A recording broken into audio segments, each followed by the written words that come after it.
तो हम लोग देखेंगे इलेक्ट्रोस्टैटिक का सबसे इंपॉर्टेंट टॉपिक जिसको बोलेंगे कूलम्ब्स लॉ।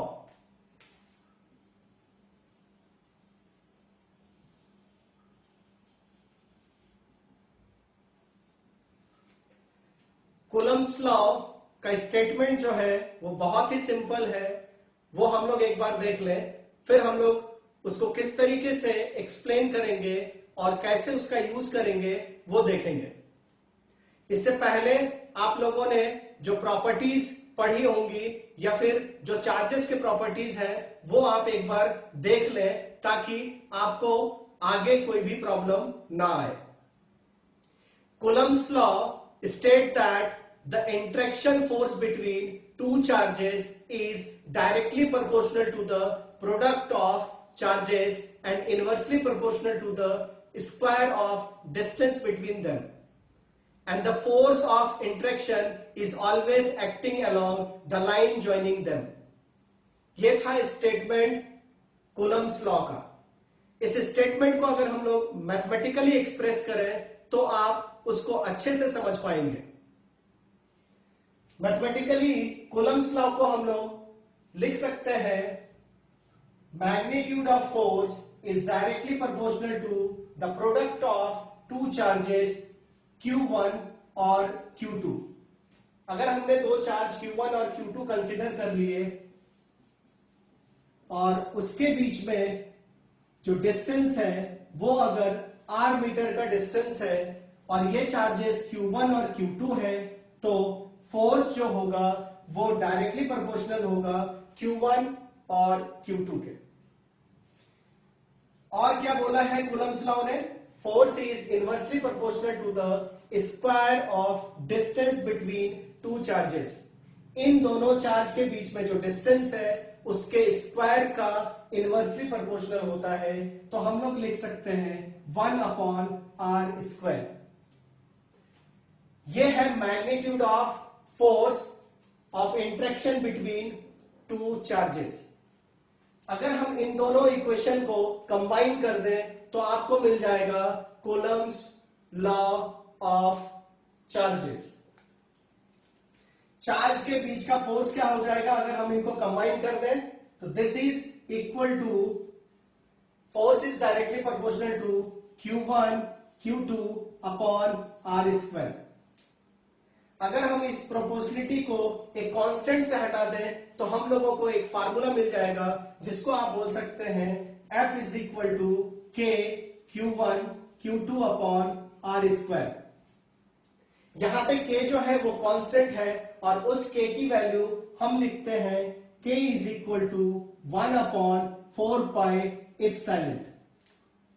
ये जो टर्म है इसको हम लोग बोलते हैं एप्सिलॉन और ये एप्सिलॉन होता है परमिटिविटी।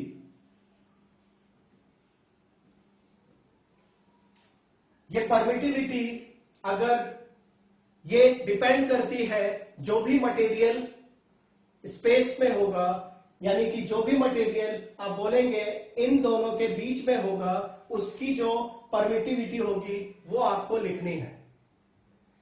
तो सिंपल वे में अगर हमने देखा तो चार्ज के बीच में अगर कोई भी मटेरियल नहीं है तो हम लोग E की जगह पे यूज करते हैं एप्सिलॉन नॉट। एप्सिलॉन नॉट का मतलब होता है परमिटिविटी ऑफ फ्री स्पेस और एयर।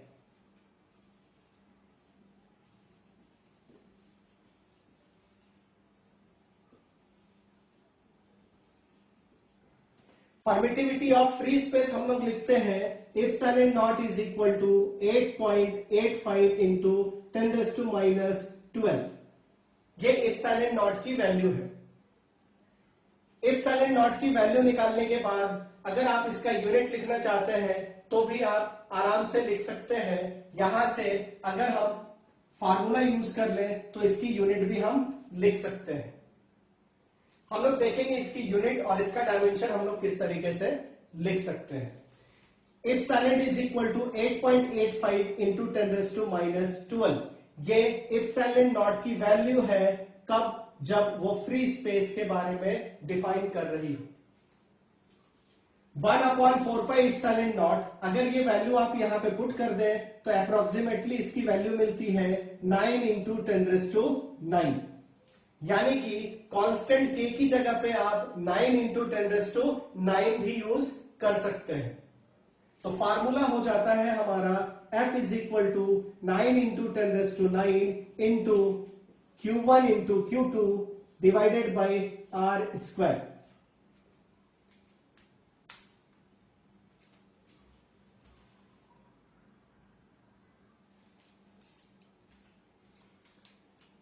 यहां पे हमने देखा कूलम्स लॉ को हम लोग मैथमेटिकली किस तरीके से लिख सकते हैं।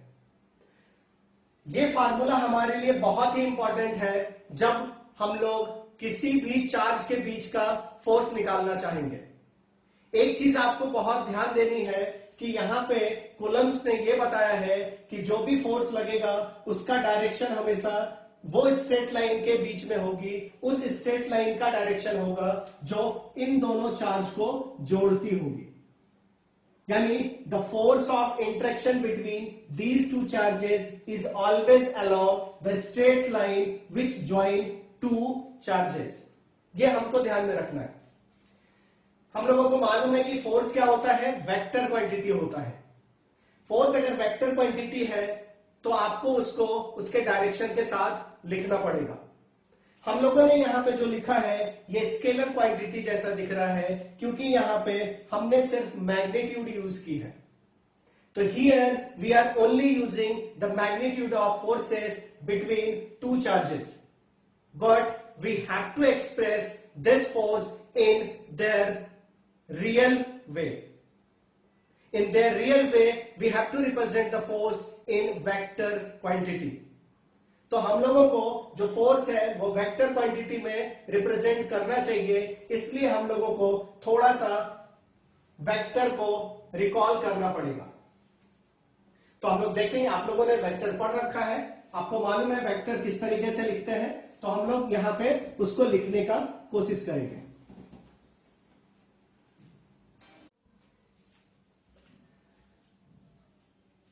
फोर्स क्या है, वेक्टर क्वांटिटी है, इसलिए हम लोग कूलम्स लॉ को भी वेक्टर के फॉर्म में डिस्कस करेंगे।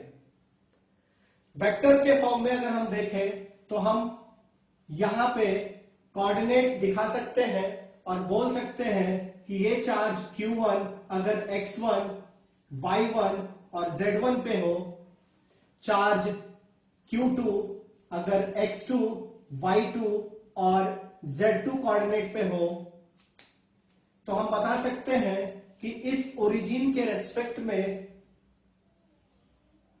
ये पोजीशन वेक्टर होगा जो पोजीशन वेक्टर ऑफ Q2 होगा, और ये जो पोजीशन वेक्टर होगा वो पोजीशन वेक्टर R1 होगा जो पोजीशन वेक्टर Q1 के लिए। यानी R1 is the position vector of Q1 and R2 is the position vector of Q2। ये दोनों वेक्टर हैं जो Q1 और Q2 के पोजीशन को दिखाते हैं। R1 वेक्टर अगर लिखना हो तो हम लिख सकते हैं R1 vector is equal to X1I plus Y1J plus Z1K vector. Position vector R2 अगर लिखना हो तो हम लिख सकते हैं R2 X2I plus Y2J plus Z2K vector. इस तरीके से लिखा जा सकता है। अगर हमने ये डायरेक्शन लिया तो ये डायरेक्शन आपको दिख रहा है वेक्टर R21। R21 जो है वो पोजीशन वेक्टर है 2 से 1 की तरफ।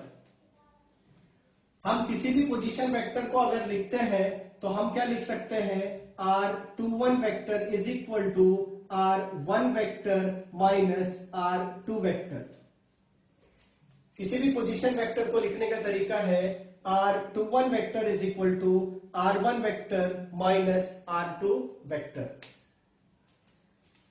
अगर हम यहां पे लिखें force due to Q2 on Q1 तो आप इसको इस तरीके से दिखा सकते हैं, force on Q1 due to Q2। यानी Q1 पे फोर्स Q2 चार्ज के कारण जो होगा वो होगा force on charge 1 due to Q2। इस तरीके से आप लिख सकते हो। सिमिलरली आप लिख सकते हैं force on charge 2 due to charge 1। तो यहां पे आप वेक्टर फॉर्म में लिख सकते हैं F12 is equal to 1/4 epsilon naught into Q1 into Q2 divided by R21 vector, यानी इसके वेक्टर का फॉर्म, इसका डायरेक्शन लिख सकते हैं। तो डायरेक्शन क्या होगा इसका, R21 vector divided by R21 vector mod. यह हमने किस तरीके से लिखा, यहां पे क्या लिखना था आपको, मैग्नीट्यूड लिखना था और क्या लिखना था आपको, डायरेक्शन लिखना था। मैं एक बार फिर से आपको लिख के बताता हूं। F12 को हमने क्या लिखा, 1/4 epsilon naught Q1 Q2 upon R21 vector mod का स्क्वायर। ये सिर्फ मैग्नीट्यूड है, ये क्या है, मैग्नीट्यूड है। डायरेक्शन लिखना हो तो डायरेक्शन हम लोग कैसे लिखते हैं, vector upon magnitude of vector, यानी कि R वेक्टर 21 का अगर आपको डायरेक्शन चाहिए, ओनली डायरेक्शन, तो हम क्या लिखेंगे, R21 vector divided by R21 vector mod.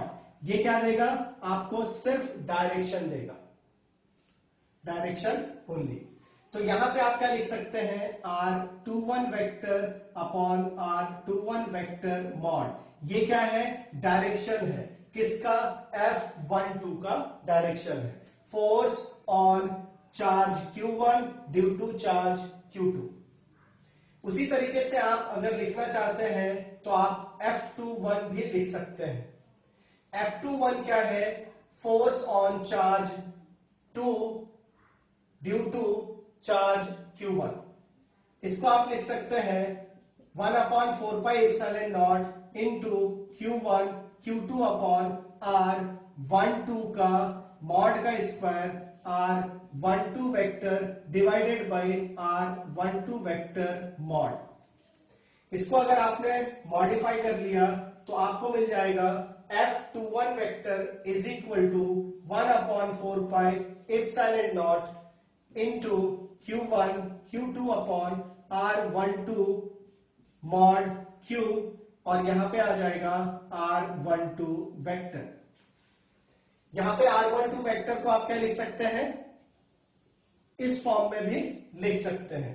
तो R12 वेक्टर हो जाएगा R2 vector minus R1 vector. तो ये था कूलम्स लॉ का वेक्टर फॉर्म। ये फॉर्म आपको ध्यान में रखना चाहिए ताकि आप आराम से प्रॉब्लम्स सॉल्व कर पाए।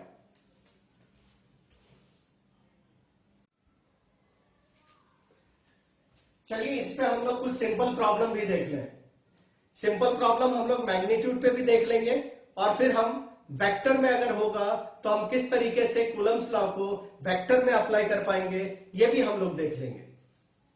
एक सिंपल सा प्रॉब्लम देखते हैं हम लोग।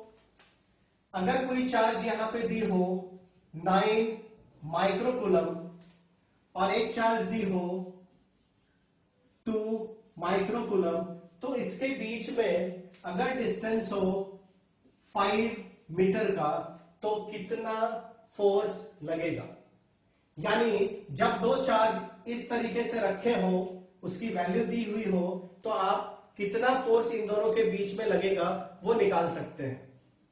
तो इसको लगाने के लिए हमने क्या किया है, F is equal to 1/4 epsilon naught into Q1 into Q2 upon R square. यहां पे आपको मैग्नीट्यूड के बारे में पूछा गया है तो हम लोग सिर्फ मैग्नीट्यूड ही लिखेंगे। आप इसको इस तरीके से भी दिखा सकते हैं। यहां पे Q1 और Q2 की वैल्यू दी हुई है, R की वैल्यू दी हुई है। आपको सिर्फ क्या करना है, इन वैल्यूज को यहां पे पुट करना है और आपको फोर्स का मैग्नीट्यूड निकल जाएगा।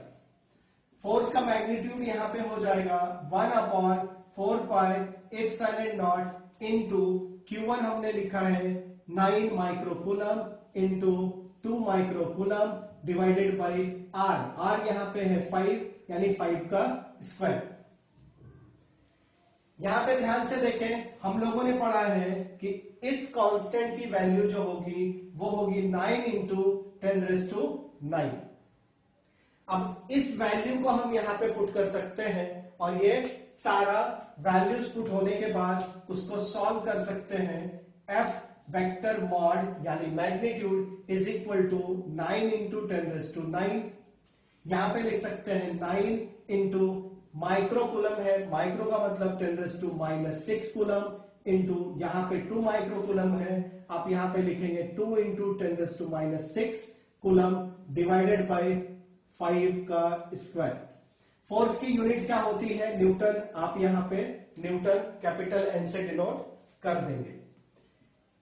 इसकी मल्टीप्लीकेशन आप कर लेंगे एंड 8 2 16 162 और यहां पे -6 प्लस ऑफ -6 कितना हो जाएगा? -12 हो जाएगा और उसमें यहां पे 9 ऐड कर देंगे तो -12 + 9 हो जाएगा इंटू 10⁻³ और डिवाइड में आ जाएगा 25। राइट, आप इसको डिवाइड कर लोगे आपको आंसर मिल जाएगा। डिवाइड कर लेंगे और आपका आंसर आ जाएगा। आप इसको डिवाइड कर लें।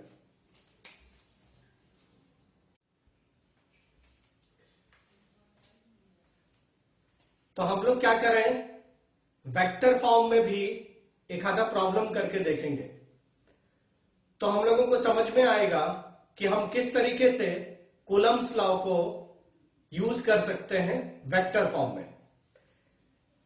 अगर हमने ये कंसीडर किया कि एक चार्ज यहां पे है और इसका कोऑर्डिनेट दिया हुआ है 1, 2, 3 और दूसरी चार्ज कहीं दूसरी जगह पे है और इसका कोऑर्डिनेट है 0, 1, 3 इस तरीके से दिया है और आपको पूछा जाए find the force on charge 1 due to charge 2, तो आप उसको किस तरीके से लिखेंगे? F12 is equal to 9 into 10⁻9 into Q1 into Q2 divided by R21 vector mod Q into R21 vector.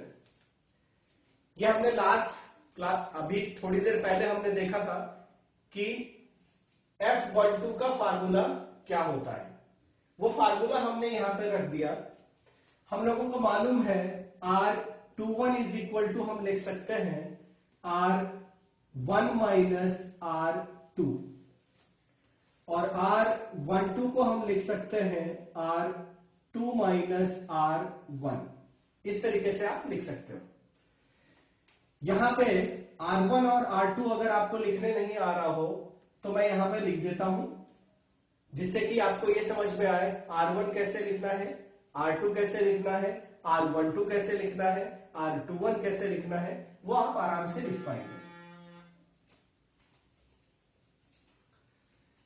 यहां पे मैं लिख रहा हूं R1। R1 वेक्टर क्या है? Position vector of charge Q1। उसको कैसे लिखेंगे हम?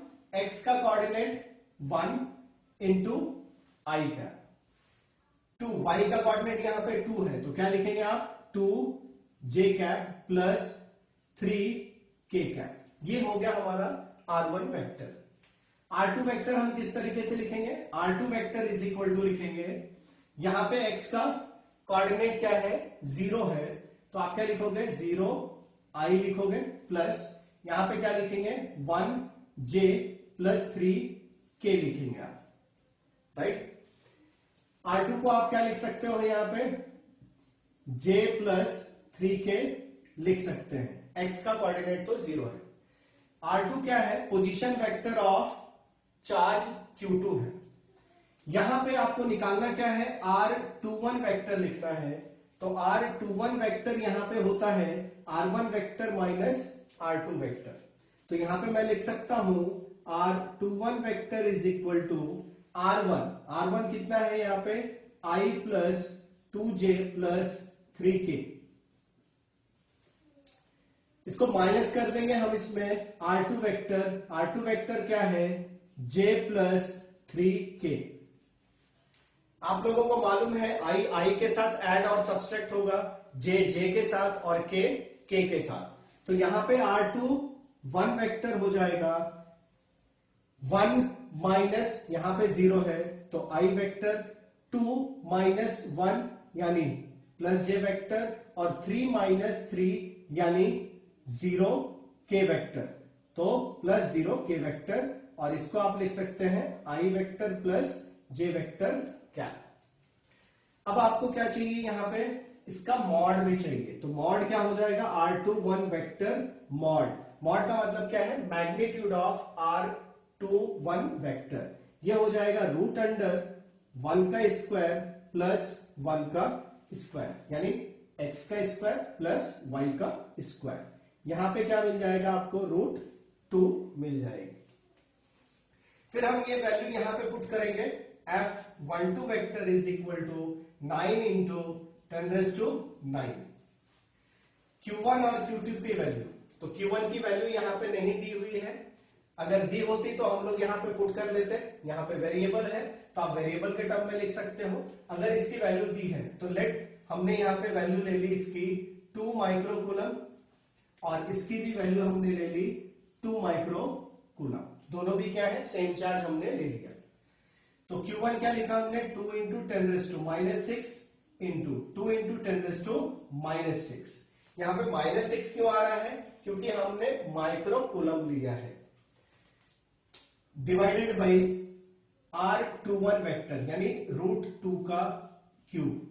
और यहां पे क्या लिखेंगे आप यहां पे लिखेंगे I vector plus j vector. R21 vector is equal to आप लिखेंगे I vector plus j vector.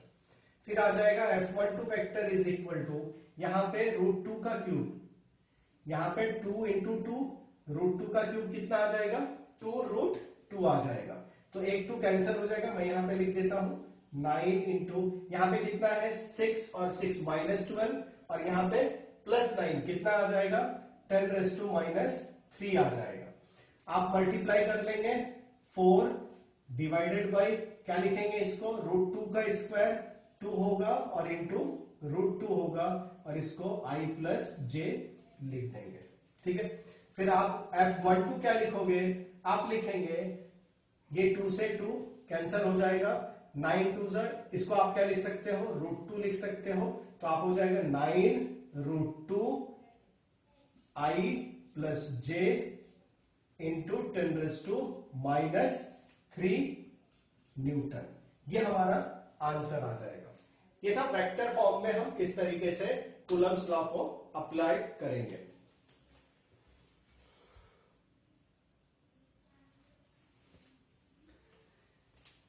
इसी तरीके से एक और प्रॉब्लम देख लेते हैं हम लोग जिससे और भी कॉन्सेप्ट क्लियर हो जाएगा। इस प्रॉब्लम को हम डिटेल में देखते हैं, इसका फिगर भी हम लोग निकालेंगे। अगर आपको दिया हो charge Q1 is equal to 1 microcoulomb, charge Q2 is equal to 1 microcoulomb, दोनों भी चार्ज सेम ले लेते हैं, कैलकुलेशन करने में आसानी होगी। ये कोऑर्डिनेट अगर दिया है 1, 0, 3 और ये कोऑर्डिनेट दिया है Q2 का 2, 1, 1, तो हम किस तरीके से सॉल्व कर सकते हैं। और आपको पूछा जाए find the force between Q1 and Q2, तो यहां पे तो आप मैग्नीट्यूड निकाल लोगे। अगर आपको पूछा जाए कि find the force due to charge Q1 on charge Q2। यानी कि जो दूसरा सेक्शन है उसको हम लोग ध्यान से देखेंगे। Find the force due to charge Q1 on charge Q2, यानी Q1 चार्ज Q2 पे कितना फोर्स लगाएगा।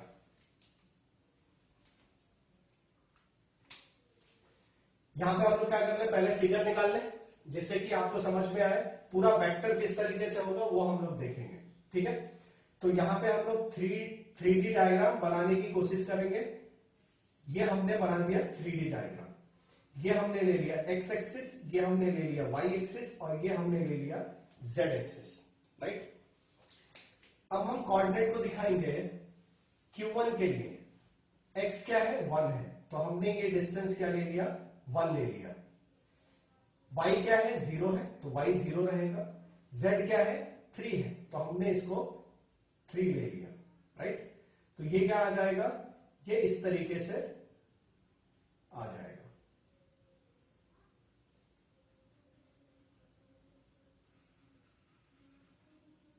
This is charge Q1। ठीक है, अब 2 1 1 करना है। यहां पे मैं वैल्यू भी लिख देता हूं कोऑर्डिनेट की। ठीक है, यहां पे चार्ज Q2 दिखा दें। चार्ज Q2 क्या है, 2 1 1। 2 हम यहां पे दिखा दें, 1 y1 हम यहां पे दिखा दें। ठीक है, और ऊपर क्या है, 1, तो ये 1 हम इस तरीके से दिखा लें। तो यहां पे चार्ज हो जाएगा Q2। इसकी कोऑर्डिनेट है 2, 1, 1। ठीक है, और आपको पूछा गया है force due to charge Q1 on Q2। Q1 Q2 पे कितना फोर्स लगाएगा, Q1 Q2 पे कितना फोर्स लगाएगा। तो Q1 इस पे फोर्स लगाएगा इस डायरेक्शन में, और ये फोर्स होगा F। Q1 जो है किस पे लगा रहा है, 2 पे, तो क्या लिखेंगे आप, 2 1। क्या लिखेंगे हम, F2 1 लिखेंगे, यानी फोर्स ऑन 2 ड्यू टू 1। देखिए लिखा है यहां पे due to Q1 on charge Q2। तो यहां पे आपको दिख रहा है कि हम क्या निकाल रहे हैं, F21 निकाल रहे हैं। तो फार्मूला हमने पढ़ा है F21 is equal to 9 into 10⁹ into Q1 into Q2 divided by R12 vector mod का क्यूब इंटू R12 वेक्टर। ठीक है, तो ये दिख रहा है आपको यहां पे।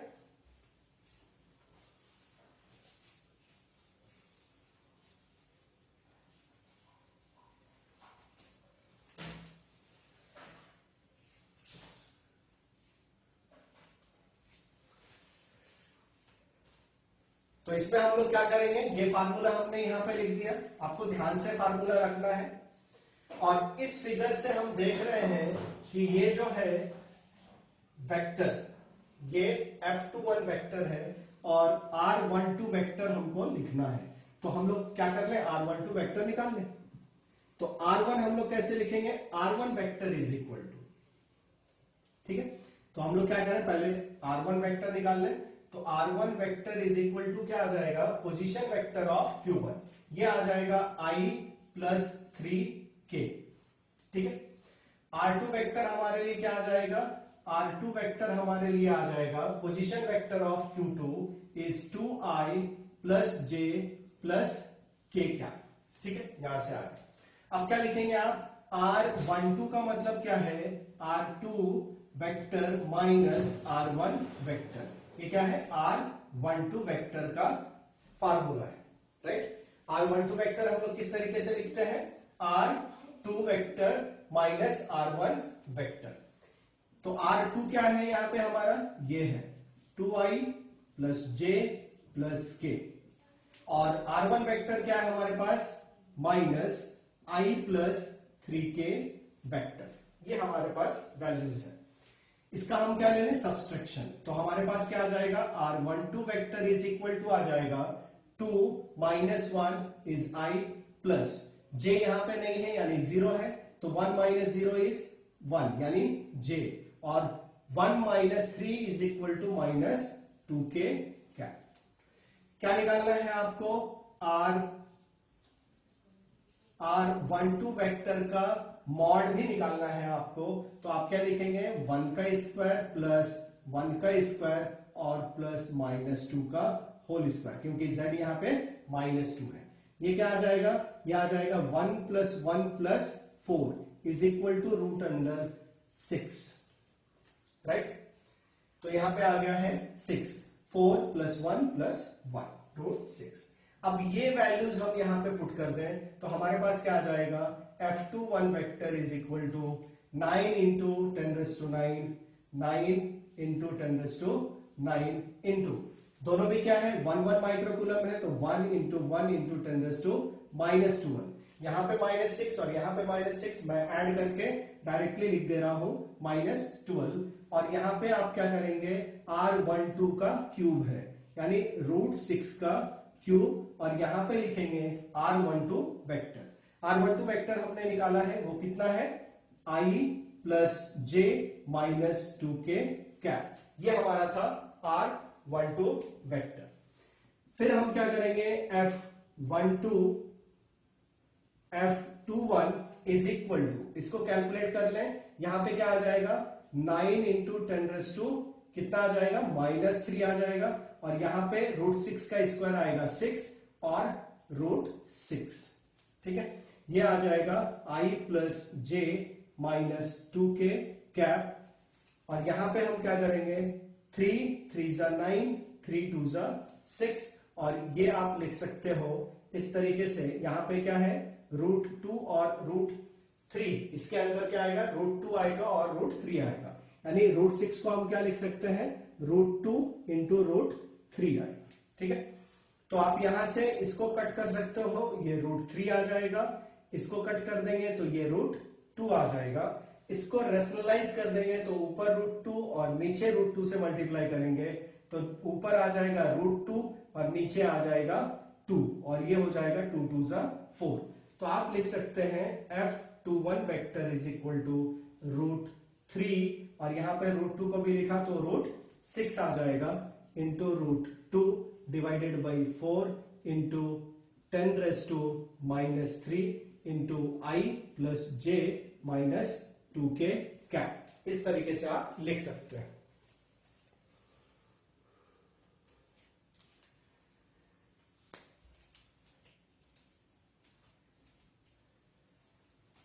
ठीक है, तो आप क्या कर सकते हैं? आप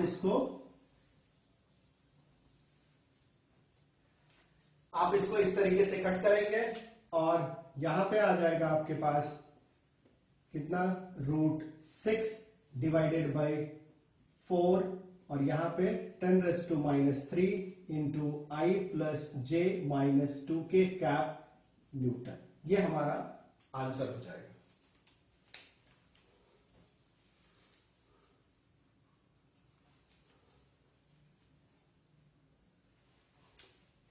तो आप ध्यान से देख लें किस तरीके से आपको मैग्नीट्यूड निकालना है, किस तरीके से आपको वेक्टर फार्मूला लगाने हैं, ये बहुत ही बारीकी से आप कर लें। फिर हम लोग देखेंगे और किस तरीके से कूलम्स लॉ को यूज किया जा सकता है, और कुछ उसमें एडिशनल इंफॉर्मेशन हम लोग देखेंगे, और फिर अगली क्लास में और भी अच्छे अच्छे प्रॉब्लम सॉल्व करेंगे।